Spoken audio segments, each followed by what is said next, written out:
E olha, só para a gente complementar, teve uma outra fala de destaque. Nesse mesmo evento do qual participou o presidente da Câmara, Arthur Lira, ele afirmou que é necessário reavaliar as condições para propor ações diretas de inconstitucionalidade no Supremo Tribunal Federal.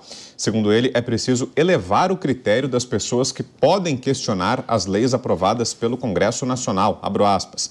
A disputa ideológica interfere na autonomia do Poder Legislativo em elaborar a lei. Fecho aspas. Declaração do presidente da Câmara, Arthur Lira.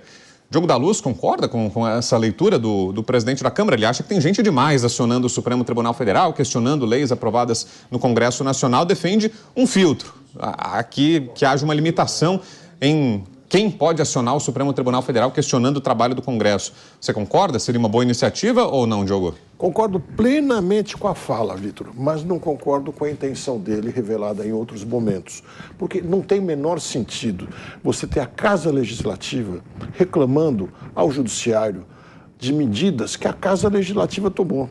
É uma incoerência absoluta. Nós tínhamos, antes da Constituição, apenas a Procuradoria-Geral da República com esse direito de apresentar ações diretas de inconstitucionalidade para certas leis. O que é isso?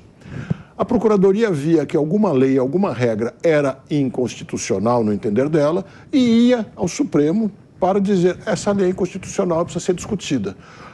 Isso fazia sentido. O que não faz sentido é qualquer partido que tenha apenas um deputado eleito poder fazer essa representação ao Supremo, porque, lógico, sempre vai haver um partido contrário, um partido perdedor, especialmente dentre os minoritários. E cada vez mais a gente vai ter leis e leis e leis sendo discutidas no Supremo, atrasando tudo. Agora, o que quer o Lira, na verdade? Que apenas os grandes partidos possam tomar essas atitudes. Aí é quando eu discordo dele. Porque se a Casa Legislativa não pode ser dos pequenos e nem os grandes.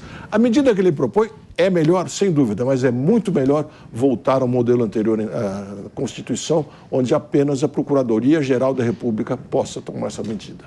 Agora, Pepe, você não fica com a sensação, às vezes eu tenho essa impressão de que o Supremo Tribunal Federal acabou virando uma instância revisora, um poder revisor dos outros dois, né? Ou seja, passa pelo Congresso Nacional ou o governo define e aí o Supremo é acionado e a palavra final é do Supremo Tribunal Federal. Ou seja, o Supremo acaba ficando acima dos outros dois e tem nas mãos esse condão de invalidar ou chancelar aquilo que veio dos outros dois poderes. Você acha que isso acontece, Pepe, ou não? Eu acho que nós estamos vivendo um momento de ativismo judicial, né? Não dá para você negar esse fato, né?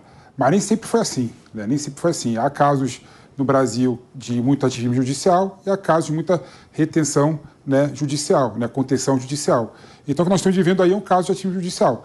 Agora, eu discordo do Lira completamente, né? Quando você pega, por exemplo, o rol das pessoas que podem propor ação declaratória de constitucionalidade, o rol é muito restrito. Ó, só pode propor o presidente da República, o presidente do Senado, o presidente da Câmara ou das Assembleias Legislativas, Ordem dos Advogados, Procurador-Geral da República, partidos políticos e confederação sindical de classe. E governadores. Ou seja, é muito pouco. Você acha isso só? É muito pouco. 14 mil sindicatos. É muito pouco, é muito pouco. E digo mais ainda. 30 e tantos partidos. Não, e digo mais ainda. Virar 60. Uma das questões que as pessoas esquecem, né, que eu acho interessante isso, é que quando você... o nosso sistema de controle de constitucionalidade, ele é híbrido, ele é misto. Existe o controle concentrado, que só pode entrar essas pessoas. Existe o difuso. Qualquer cidadão pode entrar na justiça comum para declarar a inconstitucionalidade de uma lei. Nosso sistema é dessa forma, né? Ou seja, o Lira está atacando o Supremo por meio de querer revisar a forma de você propor uma ação declaratória de constitucionalidade. Só um ponto também, um ponto que as pessoas esquecem, Brau, que eu acho que é o mais importante de tudo, né? As pessoas esquecem que a justiça constitucional, né, o constitucionalismo, não está lá para defender a maioria. Pelo contrário, a Corte Constitucional tem um papel, muitas vezes, contra-majoritário. Ela tem que ir contra a maioria da população para proteger a minoria.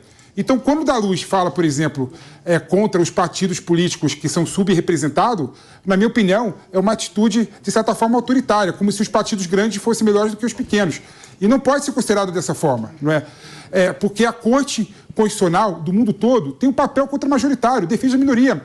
A Câmara dos Deputados, por exemplo, o da Luz, estava discutindo... Estou esperando a minha parte. Claro, estava discutindo recentemente um projeto de lei para impedir união homoafetiva. Estava lá.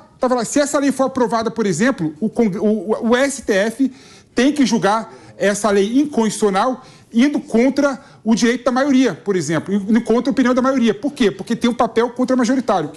Bom, primeiro, eu não fui contra partido político nenhum. O que eu disse é que não tem sentido um partido que tem apenas um deputado dizer que aquilo que foi aprovado dentro do Congresso, de repente, deva ser discutido no Supremo de novo por alguma constitucionalidade. O que eu entendo é que também as pessoas normais, as pessoas comuns, não podem entrar com ação direta de inconstitucionalidade, não. Pode entrar normal, no justiça. Elas podem entrar numa justiça normal, mas tem uma diferença. O juiz de primeira instância pode entrar mas tem uma diferença. Ação direta de inconstitucionalidade, uma vez proposta, não pode nem haver desistência. Se você dá um poder de tantas pessoas, e você citou milhares de organismos podendo entrar com essa ação, o que acontece é justamente entupir.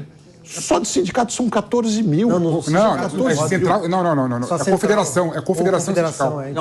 Você trouxe o sindicato. Confederação sindical. E entidades de classe. E mesmo assim, são muitos partidos podendo entrar. Não tem sentido. Se a discussão não é se a lei é boa ou se a lei é ruim, e sim se a lei é dentro ou não da Constituição. E ninguém melhor que a Procuradoria-Geral da República para fazer interpretação de constitucionalidade da lei, para daí apresentar ao Supremo esse pedido. Diogo. E qualquer cidadão pode levar a sua ideia à PGR e daí ela pode entrar com a ação. Mais 30 segundinhos para a sua réplica, Pepe, depois a gente avança. Uma coisa que me preocupa muito na argumentação do Diogo é que é uma argumentação corporativista, como se a Procuradoria-Geral da República tivesse condição de representar todo mundo. Não, pelo contrário.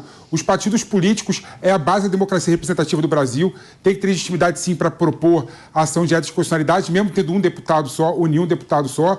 As entidades de classe têm condição, na pertinência temática, é bom lembrar, não pode entrar para qualquer assunto, não, só aquele assunto que diz respeito à sua atividade finalística, né? Ou seja, fazendo dessa forma, o que está fazendo é aprimorar a democracia, porque uma lei inconstitucional cria dano em todo o ordenamento jurídico. Perfeito.